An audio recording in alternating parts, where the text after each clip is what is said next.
The real reason you hate sales isn't because you're afraid of being pushy. In this video, you're going to find out what's really blocking you from making those sales in your business or as a remote closer. The true reason that you procrastinate following up or booking that sales call is because you don't have a clear line of conversation to follow.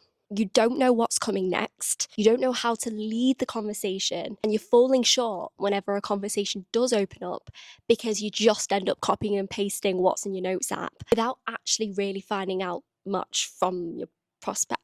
Just because you've made sales before, it doesn't necessarily guarantee that you have a process that works all the time, that's consistent, especially as a business owner. Without a clear conversational structure to follow, you'll end up missing an opportunity in which you can help your prospect and potentially solve their problem that they have come to you for help for. That's why in sales, you have to be intentional with every conversation that you have. At the end of the day, you are embarking on a conversation with one goal in mind, and that's to help the other person. If you don't have that structure in place to guide the conversation, to help their prospect know and feel like they know where they're going with you, they're going to lose interest, they'll feel the uncertainty from you, and maybe they'll stop replying, or they'll give you a reason to just book a follow-up call. That's why before I even have any conversation in sales, I always pre-qualify my prospects. I usually have a pre-qualification list of questions that I use to check whether they might even be a potential right fit. I also ask really specific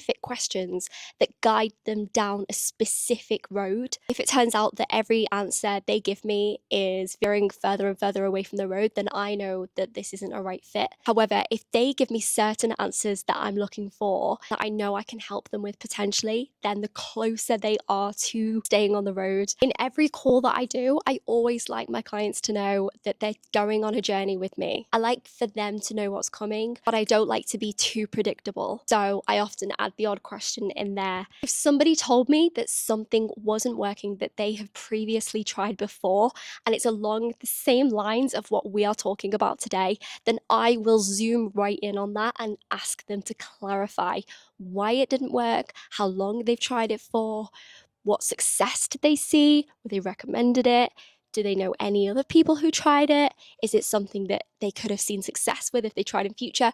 I go all around